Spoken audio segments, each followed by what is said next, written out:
welcome back to Numbers on the Board. Numbers on the board, yes! Here with a good old Friday episode to talk all things hoops. Fellas, how we doing? Doing good, man. I'm still excited about the season.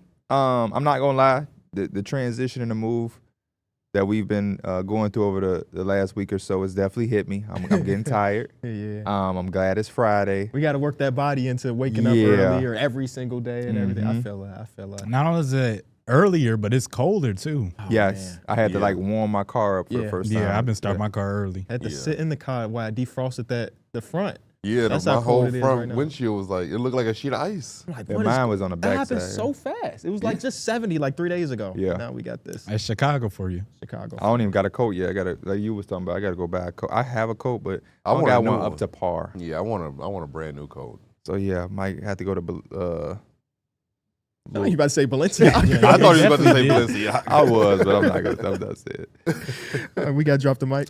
We do. I want to ask y'all, on a scale of 1 to 10, how much do you like the emphasis to not give coaches the time to challenge? Okay.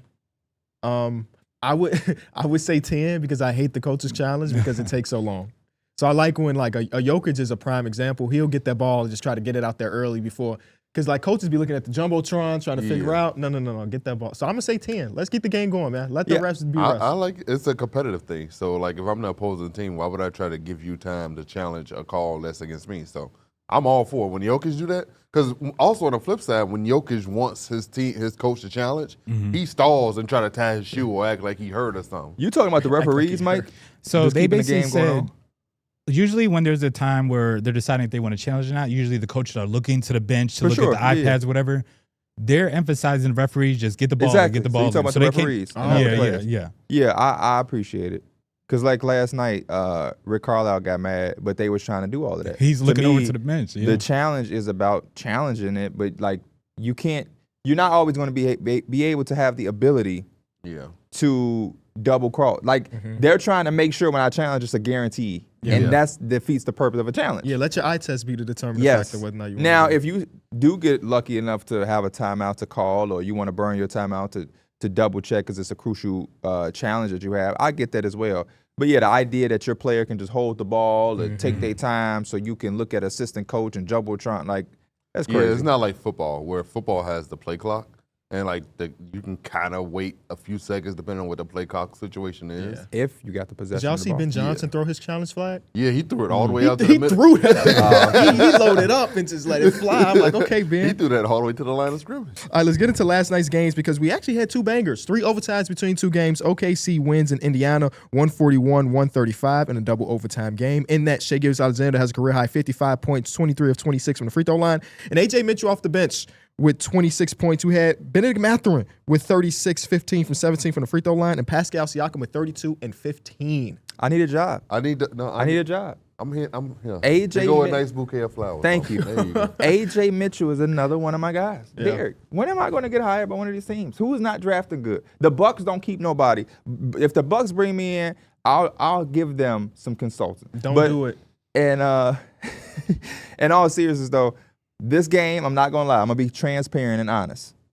I was bored as hell for a big stretch of this game, and then it turned up at the end, and it got real close. Pascal Siakam, still the most underrated player in the NBA, in my opinion. Yeah, Shout out to AJ Mitchell. Yeah, it's hard not to just really headline Shea in this, and I just love the fact that not love it, but he's shooting 18% from 3 right now, but he just still ended up with 50 plus, and part of that is just he knows his spots on the floor, not only the free throw line, but it's the left side elbow. He's just cash money from it, and he consistently gets to that spot over and over again. He's been money.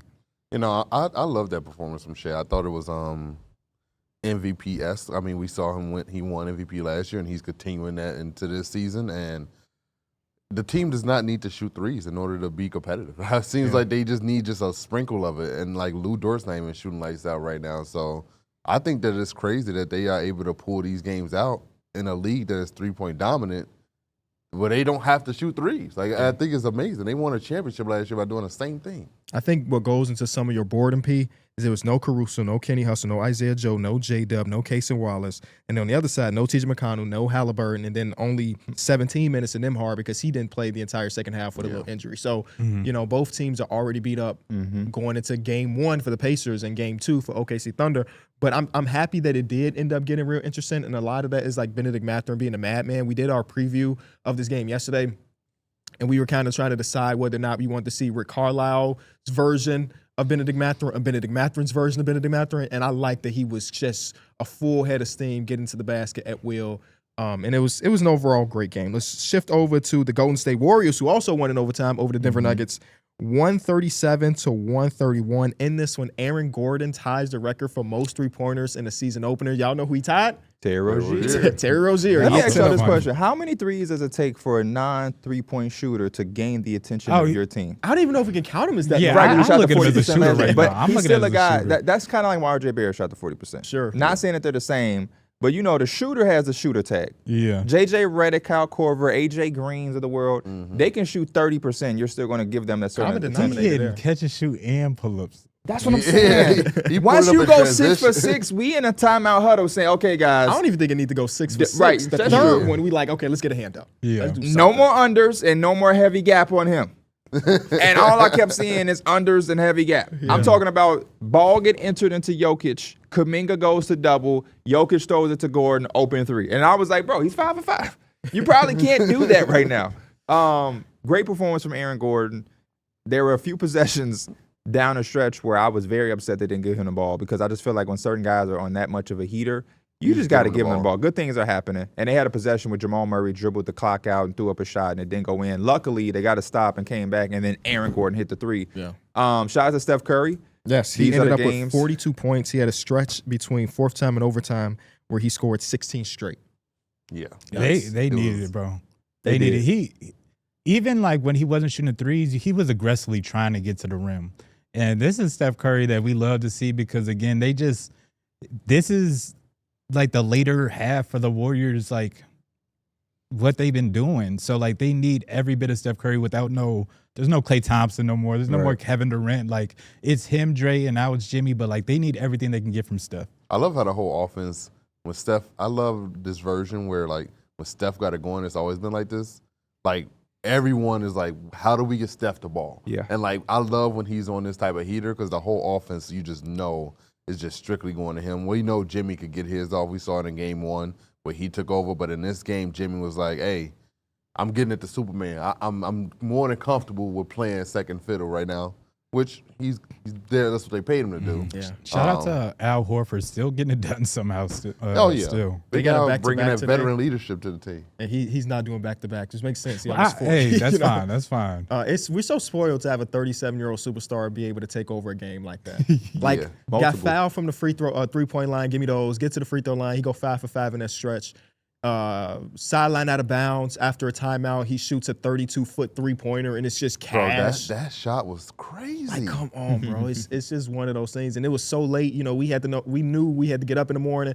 And I'm in the group chat like, please don't go to overtime. I'm happy it didn't end up going to overtime because we did get the Steph Curry and then the flat-footed Jimmy Butler icing 3. Yes, which is always real cool. 2 games in, Jonathan Kuminga looks pretty good. Yeah. No, He looks to be playing exactly the way Steve Kerr wants him to play. Bingo. And that's huge Bingo. for this team. And that first game where they played against the Lakers, there was a play where Jonathan Kuminga got the basketball.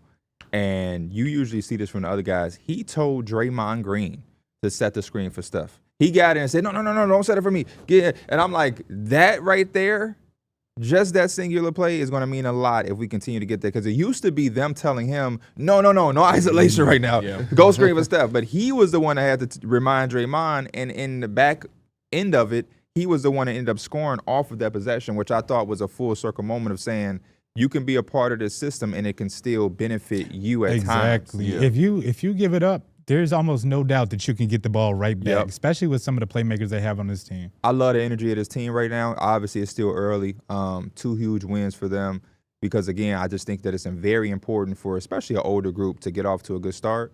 But I'm very impressed and excited to watch the Golden State Warriors as the season goes on. Draymond looks good offensively, which is something I didn't He had a expect. 3 too. Yeah, he had a few. He had one, and he's just looking.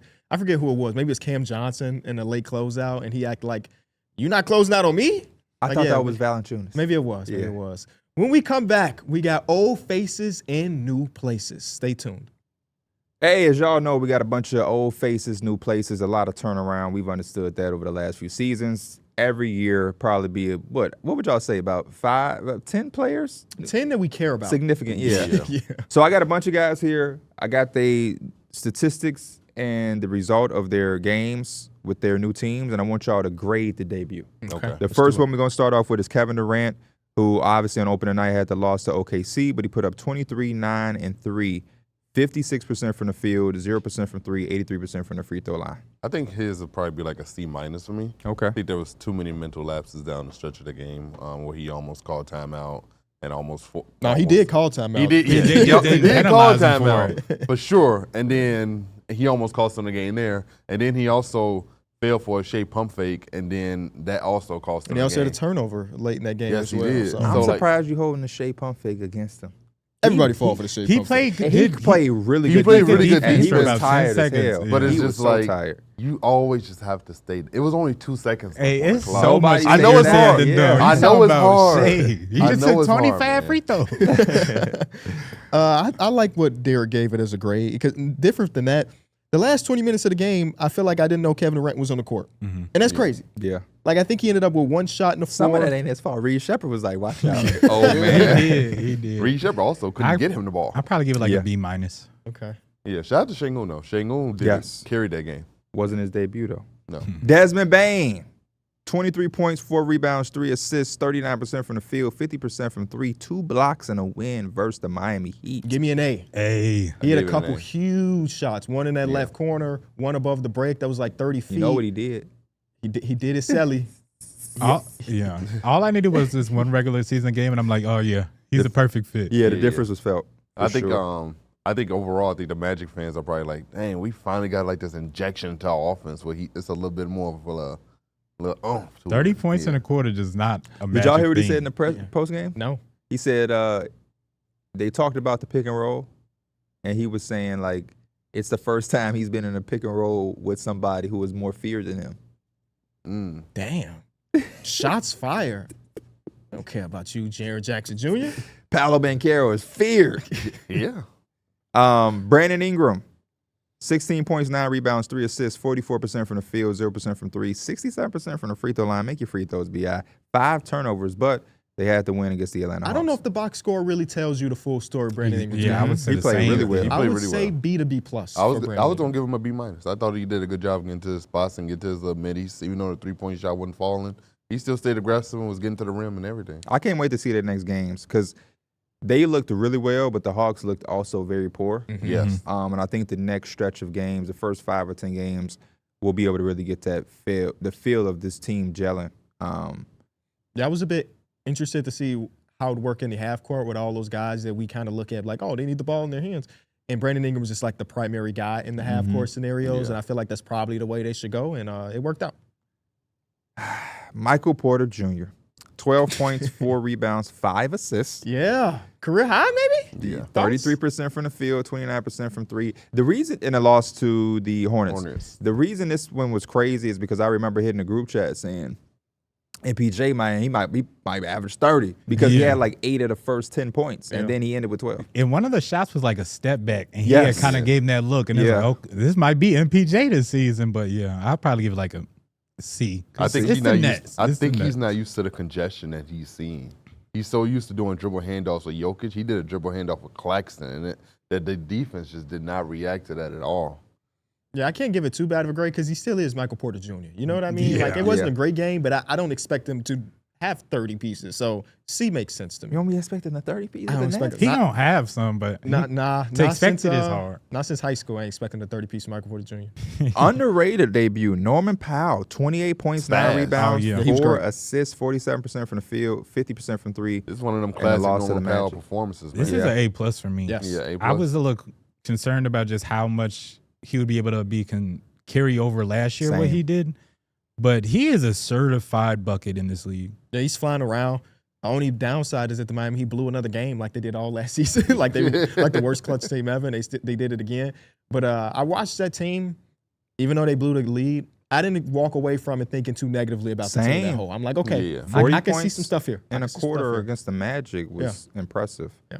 Another stat sheet don't represent the impact. Lonzo Ball, 3 points, 4 rebounds, 6 assists, 14% from the field, 14% from three, and a loss to the Knicks. A plus, man. Yeah. If he hit 2 more shots, I'd be saying this was. That's an why F. I can't be I'll A+. get a B. 'cause I'll there give was it a room- B+. There was more to do. I'll give it a B+. He did literally like almost everything else right though. I thought the except for playmaking was phenomenal. I thought he did a good job controlling the tempo and the pace Mm-hmm. and running the pick and roll, and like he did a good job running the offense when Donovan was on the court or not on the court. Yeah, couple shots fall. I agree with Mike.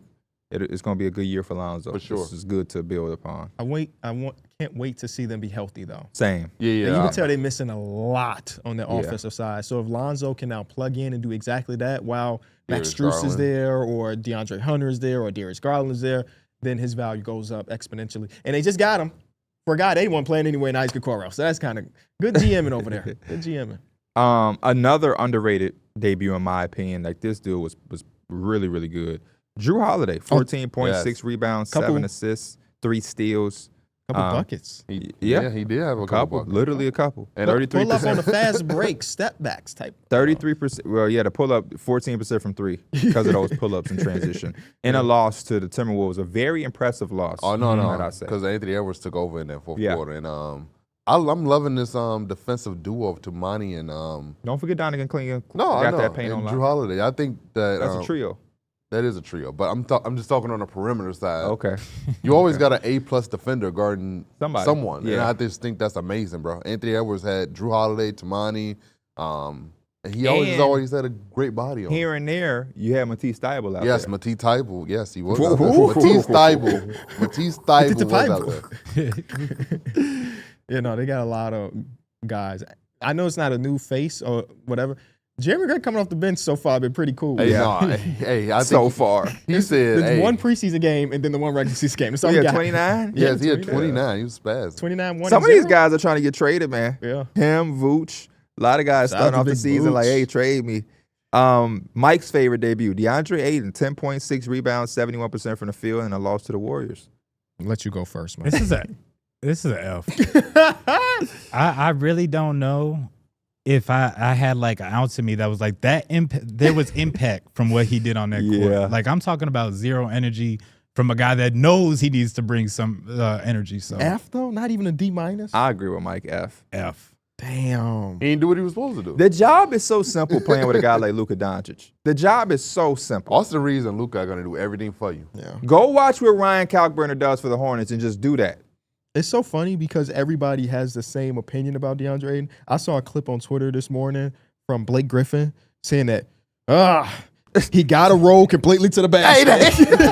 It's like we all have been saying that. But that's what I'm Everybody. saying. If we're saying that, you know the coaching staff is saying that. Yes, You know his yes. teammates are saying Yes. that. He rolls to the basket. He just do it on a tiptoe He basis. do it so slow. Because he bro, want the that's- floater. He want the floater so Yeah. bad, or he want the little midi. Just dunk the ball. It's like man. he's making out with the guy he's It's like he's shy of He contact. just stays there, bro. He's shy of contact. He's making out. 7'1", 280. We're going to run through some of these last ones. For sure. Dylan Brooks, 22 points, 4 rebounds, 3 assists. A+. A+. Yeah, bro. That boy Two brought that steals. energy. Yes. He hit that midi on DeMar DeRozan, and he started popping his. I'm just like, hey, go I don't crazy. like the headband though. But he had a That he was had a great different. That was performance. He had a definitely great different. performance. Kristaps Porzingis, 20.7 rebounds, 2 assists, 57% from 3, 2 blocks in a loss against the Raptors. C+. I gave it about a C+. Because I think the defense was really, really bad. I feel like he didn't get back on defense at all when he was on the court. Like the Raptors were just running, and he was part of that. Yeah, this is C. Jordan Poole, 17 points, 2 assists, and a loss to the Grizzlies. Sneaky, not terrible. Didn't mind watching him. I'll do a C-. I thought It's like a B minus. I'm going to be honest with y'all. I think it was like a B minus, or what grade did you get? C-. It's like C minus. He cannot, he's going to have to do more. The way that Jeremiah Fears is playing as a rookie, I could see them saying like, oh man, yeah, we got to go. Yeah, with this Poole was again. kind of out there just chucking. Al Horford, 5-5 in a win against the Lakers, His plus last night. yeah, his stats will never show his true impact. For sure. Yeah, he had a couple threes last night, which I thought was amazing. Mm-hmm. So, KCP, 15, 4, and 3. Too much ball handling. I do not want him dribbling. with and no trying Ty to make plays. Jerome and no Scottie Pippen Jr. So when one of those two guys come back, I'm sure we won't see him dribble the ball as much. I thought it was fine. I thought defensively he was cool. The shots We still know ain't really he gonna falling do it like on that yet? defense. I don't want him hand on the ball. Cam Johnson, really real don't. quick, last night, 5-3-2. Good looks, just got to knock him down. Got to C knock him minus, down. We want to say thank you again to our sponsor, DraftKings. Fellas, you know all about DraftKings Pick 6 by now, where you can pick more or less on different player stats for the upcoming games. Just pick 2 to 6 different players into your pick set and decide more or less on stats. Sit back, relax, and see if you made the right decision. For the entirety of the season, me and the guys are doing pick sets for y'all, and we got a little leaderboard, ladies and gentlemen. Through the first 2 episodes of the new numbers on the board schedule, Mike is 2 for 2 on his pick set. Well, my crown that. Not my yet. trophy yet. Too early. I Oh, see my you. fault, my fault. I Too see you early. over there, Mike. I'm the first one to get bit by the bullet. The Nimhard yesterday. Nimhard Yeah. left the game early. I would be 2 for 2 as well. Yeah, you would have. So let's see if Mike keeps his hot streak alive. You went more on Trae Young points and assists at 33.5 versus the Orlando Magic. Yeah, I took the more because the Hawks lost their last game, and it looked pretty bad. They're going to need a bounce back, and they're probably going to look for Trae Young to get into the teeth of the defense, especially against his Magic. They're going to need him, so I'm going with it. I am 1 to 2 on the night after we got a scratch out in double overtime from Chad Holmgren. I went Jalen Johnson more assists rebounds at 12.5. I feel like he's good for 9 to 11 rebounds by himself. So if he happens to get a few assists, which he should, 8 and 7. that feels pretty good. We rocking with the Atlanta Hawks today, Mike. Yeah, man. Pierre, you selected more on Wembanyama 27.5 versus the Pelicans. I'm going to take this while it's low. Yeah, until it gets to 36. Like the next 5 episodes he play in, y'all, don't be surprised if I'm just more Wemby until they get this up to about 30. I just don't see anybody in the Pelicans that can stop. My only afraid is that they blow the Pelicans out of the water and then he's just chilling. But I think he's on some statement type stuff, and Mitch Johnson is aware of that. So even if they do that, I could still see him getting his quick. But yeah, if he was able to do that to a front line of Cooper, 80, and Lively, I don't know who. Zion and I don't know who getting in front of this. Yvez is not going to be able to hold up. He might get Shout out like to East 12, Missy, 14 in a quarter for you real quick, too. Yeah. That ain't out the realm of possibility. And lastly, Darrick, you're also 1 to 2 on the year. You got Kawhi Leonard more on 21.5 points versus Phoenix. That last game was just so bad against Utah. I just think there's an internal understanding within the team. We got to bounce back from that. That was so bad, and I think with him being ahead of the snake, he gonna bounce back. Yeah, I like a bounce back performance type of pick. I ain't mad at it at all. If y'all were picking somebody else's pick as the worst one, what y'all thinking?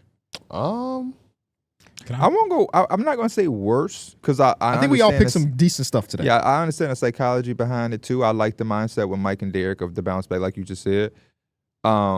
The Trae Young one, though, they are playing against the Magic. Yeah. The Magic did let the Miami Heat score a bunch, but again, they could also bounce back defensively and say that was not acceptable. And, Jalen Suggs and Desmond Bane and Paolo in front, that's a lot of size out there. And, yeah. How much does Trae Young have to get again?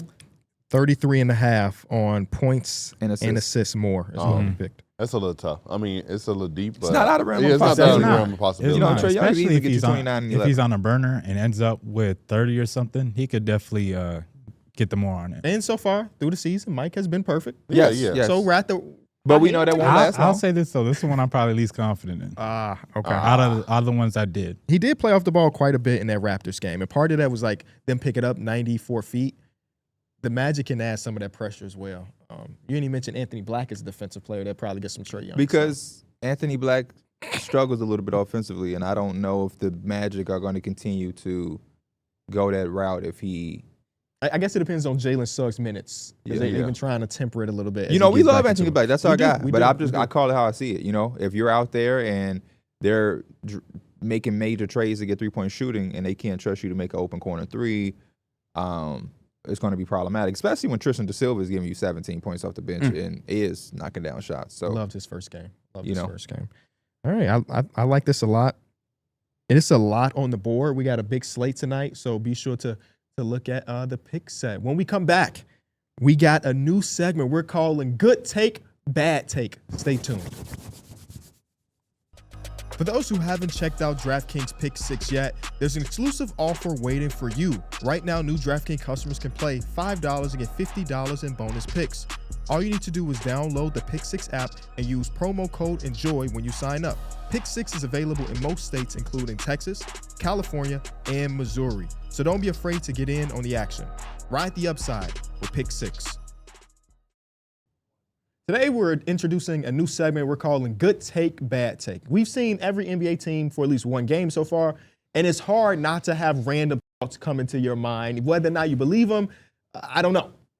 So what we're going to do is give some takes that we maybe don't necessarily believe in, but crossed our mind over the last 48 hours of watching hoops. Who wants to throw the first one? I'll go, because I think mine may just be a little longer.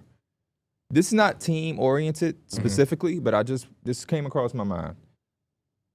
Unless you are a bottom-feeding team going into a rebuild or still in the first phase of a rebuild, first-round picks are overrated.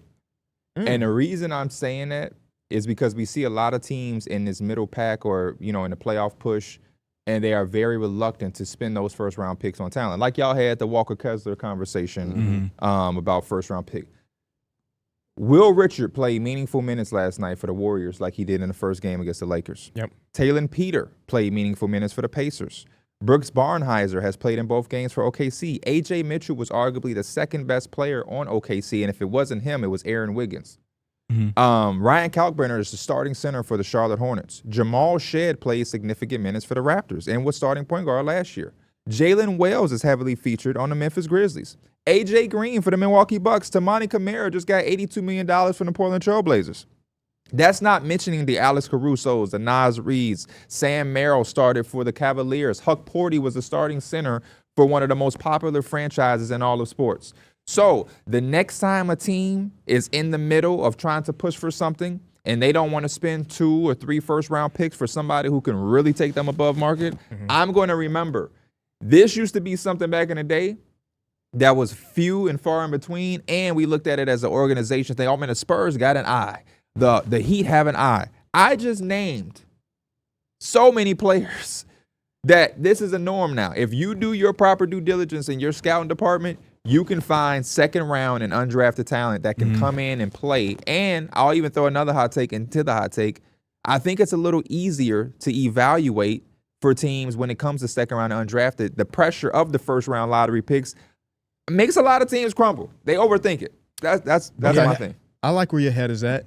I would say the counter to that is the reason why teams are so dependent on those first round picks is because it's easier to hit the home run. A lot of those players that you mentioned are complementary, which you need to win a championship. But if you're telling me that with the 16th overall pick, I might be able to hit a home run, then in that case, it's valuable. Even if that 16th overall pick hitting a home run is only once or twice every 10 years, like Şengün, who was, I think, the 16th overall pick or around there. I'm with you, P, and I've been a big kind of like believer in that for the last few years, and I thought the Magic did a really good example. Şengün was also one of like 3 first-round picks, and he was the better pick of instead of the lottery one.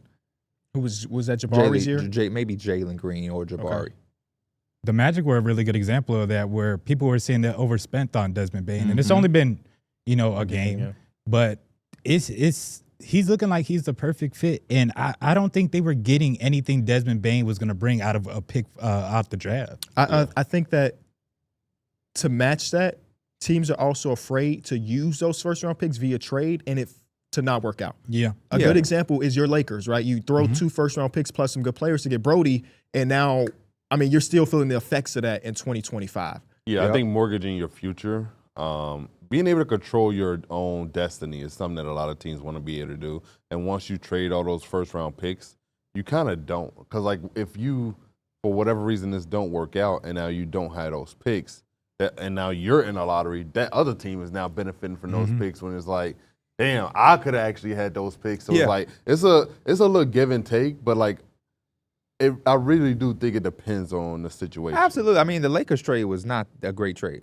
Overall, though, I will say, good take, bad take, good take. I would say good take. I got one about culture shifters. You think about culture shifters, you're usually talking about the top end guys, number 2s on teams, yada, yada, yada. I think Dylan Brooks is a culture shifter. He is. This is now his 3rd organization where we can say he went into, helped change the defensive identity. Again, we're talking about the Suns on one game, so, but change some of that defensive identity and set the tone. We saw him do that with the Houston Rockets, him and Fred VanVleet become these veterans on the team. And boom, between that, Ime Udoka, they're one of the top 3 defenses in basketball. I don't think the Suns have the ceiling to be a top 3 level defense, or even, hell, maybe not even a top 10 level defense. But watching that first game, his defense, his energy is just contagious. And I feel like that's what you need for a culture shifter. Good take, bad take. No, I think that's a good take. I think certain guys just like bring that energy, and I think Dylan Brooks is one of them. I think when you look at like the Alex Caruso, the Dylan Brooks, or like Drew Holiday, these are like those tough, gritty, get in your face type of defenders. And I think as a team, that kind of becomes contagious. Like now you don't want to let him down, so now you also locked in and more engaged to it. So yeah, there's definitely a big thing with that, if you ask me. Yeah, I think it's a good take. I'm not even sure if this is a hot take because I feel like sometimes it's just like the leadership and talent. Sometimes your leader isn't your best player. You know what I mean? Yeah. And I think there are more talented players than Dylan Brooks, but I definitely think the Don't mold tell him that. of what he brings is definitely more of a culture. Like Zach LaVine, I think we would all say is a better basketball player than Dylan Brooks. But Dylan Brooks would change the culture more. Mm-hmm. You know, Alex Caruso is not as good as a bunch of different players, but yeah, he would bring in the Fred VanVleets, all of those guys. Yeah. And the background also means a lot. Yeah, I would say that's a good take. I mean, he's a really good like lead by example guy on that defensive end, and use the perfect word with contagious. I'll throw one out. DeAndre Ayton comes off the bench at some point during the season. Oh, this is a hot take? I think that might happen in the next few weeks.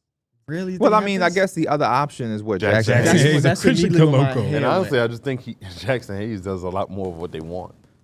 I know Aiden is the better player. Like, he should be the better player, but, like, when you talk about Who's going to fit, be more impactful? yeah, and who's going to do what we want him to do on an every possession basis, it's Jackson Hayes. I would agree, too, with Mike, because I feel like if you are going to get more from Aiden at any point, it's going to have to be to take the job away from him, which for whatever reason, a lot of the two previous places he was at, they didn't do. Because he was making max money. It feels weird to have There a you go. $40 There you go. million guy Yeah, good come off point. the Good bench. point. He's not doing that here. Yeah. So it's like, hey, if you're not going to roll hard, if you're not going to defend, if you're not even going to rebound, which is the one thing that you have no excuse not to be doing, then yeah, I might as well just let Jackson Hayes play.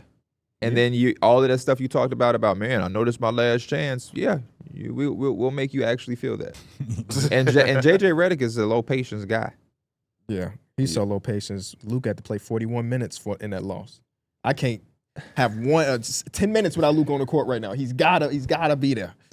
Darrick, you got one? Yeah, I got one. If Lou Dort continues to shoot bad this year, that OKC can become vulnerable when it comes playoff time. Yeah, I don't think this is a hot take either. They definitely can become vulnerable. I think they will be vulnerable. They'll probably still find ways to win because they're great. I mean, yeah, having 4 overtimes through 2 games is not a good thing. Yeah. And shooting 25% from 3 over those 2 games is not a good thing either. I'm more confused too why like they just don't send 2 immediately. Yeah. They shade. Don't get me wrong. The last 2 games, Pacers and Rockets have shaded, and they shade off of Lou. And last night they put Lou in a corner, so it's harder to shade and send it to because he'd have to come all the way from the corner. Yeah. But I would rotate up. Like I am that like you, especially early on. Maybe not in the playoffs, but regular season, I would leave and abandon that corner because I just don't want him to have. He has 55 points. It's the 51 players that have point been too good that just leave one-on-one. Yeah. I was thinking the same thing when like Vic was cooking. They barely double teaming the man when he's Yeah. on an ISO. You just go. Just go Just at go. this point. Yeah. Just go. We're willing to let anybody beat us. We're in double overtime. Things ain't going our way. Just don't let him do it. Yeah. My next one, I'm done asking Bam Adebayo to do anything more offensively. I talked about this in the group chat with y'all. I'm just over it. I think I kind of had that ship sail a little bit. I don't, because we literally did the rankings and we all said similar stuff about, we just want him to be better offensively. He's like, no, I'm done saying that. He's a great defensive player and a limited offensive guy, and that's fine. That's cool. Yeah. It could still be potentially all defensive guy, but like I'm done asking him to be like, we know you can drop 22 a game. Maybe it is just 18 or 20 But every what's single crazy is season. that he has the skills to do it. That's why, but I'm done. I'm just done asking for It's it. more of a mindset thing, I think. This is not who he is. It's okay. Yeah, he would much rather. Hey, Norman Powell out there. Hey, let Norman Powell rock out. Last one I'm going to throw out there. Steph Curry blinded me last night. It just came across my head watching them in the stretch. We've constructed teams wrong. We always have wanted guys who can kill you off the dribble, isolation, and just give the rock and rock out. Kind of like how Shea is doing. Mm-hmm. It's nothing more harder to guard than an off-ball star. 100%. Having Draymond at the top of the key, you don't know what the hell is about Can't to happen. emphasize on- Versus having Shea at the top of the key and sending 2, and now, it can slow him down a little bit. So when Shea's off the ball, you feel a breath of relief when you're guarding him.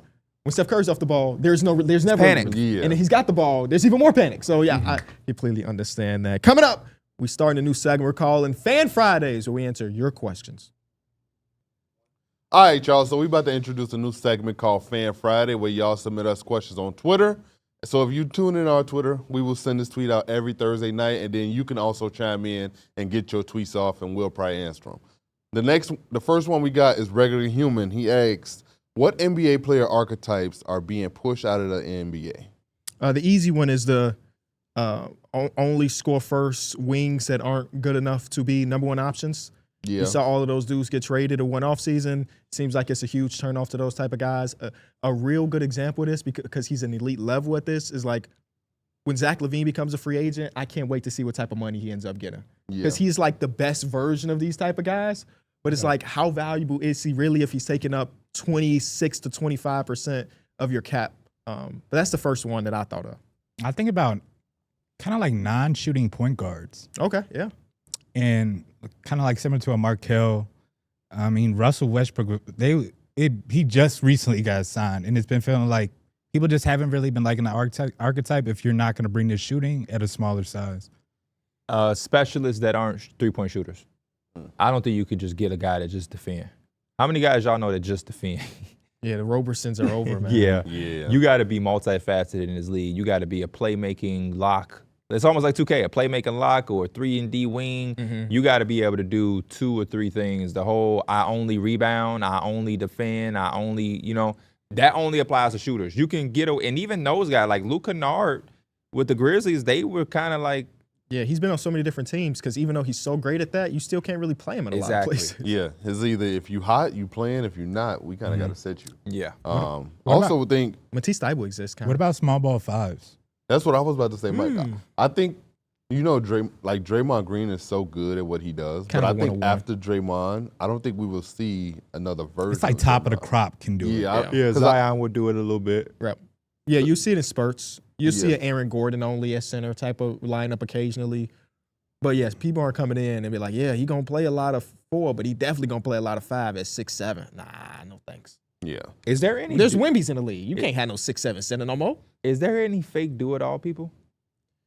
I do a little bit of everything. Do you remember how like Nick Batum was? Yeah, that's with the exactly what I Blazers? was thinking Yeah. about. There ain't really no more Nick Batum. You got to find something to do. Ain't no. Those dudes don't even play.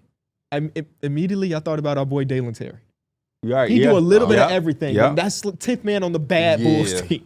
Just Yeah. like this is. I guess Josh Hart still exists. That's the best. But he's a supreme rebounder. true in my mind. Yeah. he Yep. is. Yep. Yeah. Yeah. You got to be at least supreme at one At thing. something. He's Yeah. something. Yeah. Joey, Good question. he asks, what player stock rolls after their season debut? Wemby. Yeah, because one of my takes for the last one is like, is he real life the best in the world right now? Right. So he was like number 10 on my list going into the season. He might be number 1. AJ Mitchell's a great example. He might win 6 man of the year based on the first 2 games of the season. Yeah. His stock has jumped up. Sengun stock. I mean, if Oh, he yeah. hit threes like Yeah, that, for then sure. yeah. Yeah. Benedict Mathurin also Ben benefited. Mathurin, yep. He dropped Call me 35. Mathurin. Because What's his name? I don't Benedict. know. It's some good guy. Vucevic, come on, man. Yeah. hey, Hottest name on the trade market, I heard. Vucci man went crazy in his debut. That's Brandon because D. Miller. Millie was in the building. Yeah, Oh, we yeah. need to get there often until he gets his butt traded off the team.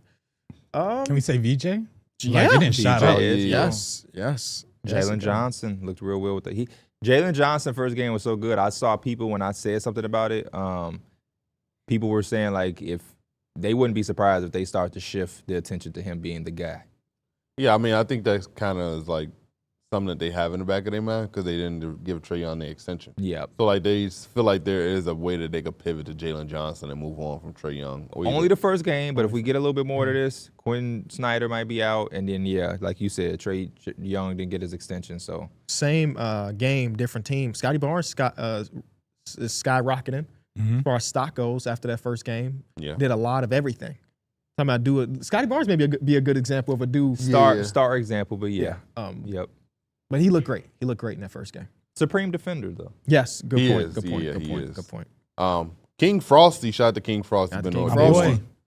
He asks, is defense making a comeback or is offense still the king? I think offense is still king.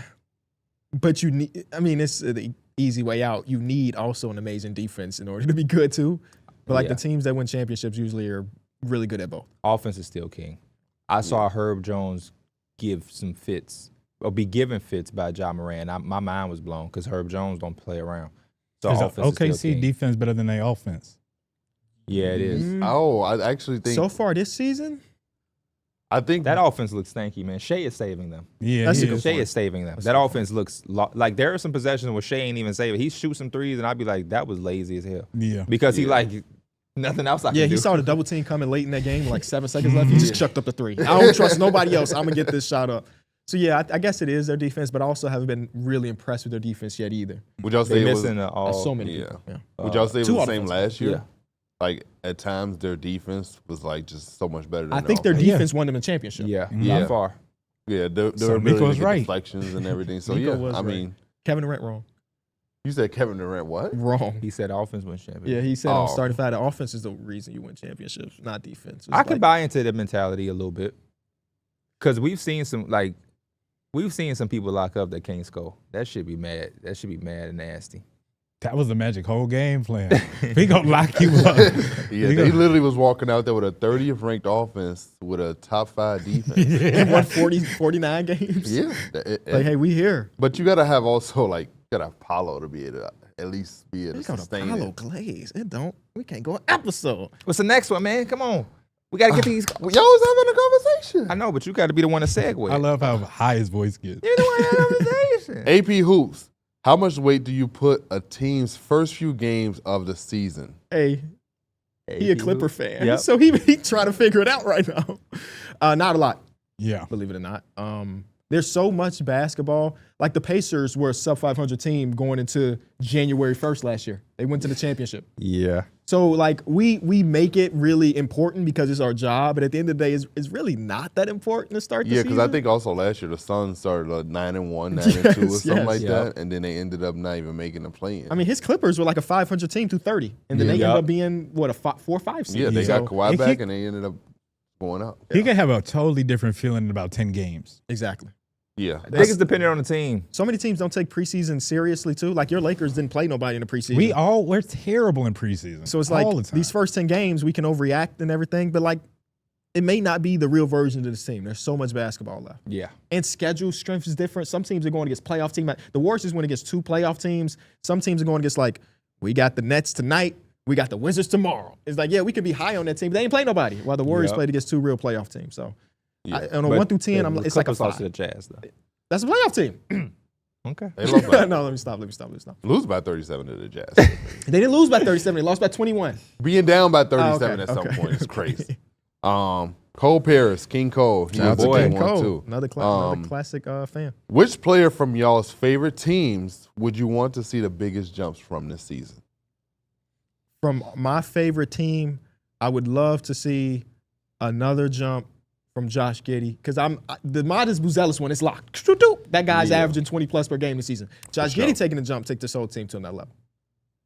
I can't say DeAndre Ayton. You can't say DeAndre It's, Ayton. it's just too late. Who So I'll else you- say Dalton Connect. Okay, I was about to say Whoa, I don't really have you no asking for take a a lot. jump type of players. Did Dalton Connect play?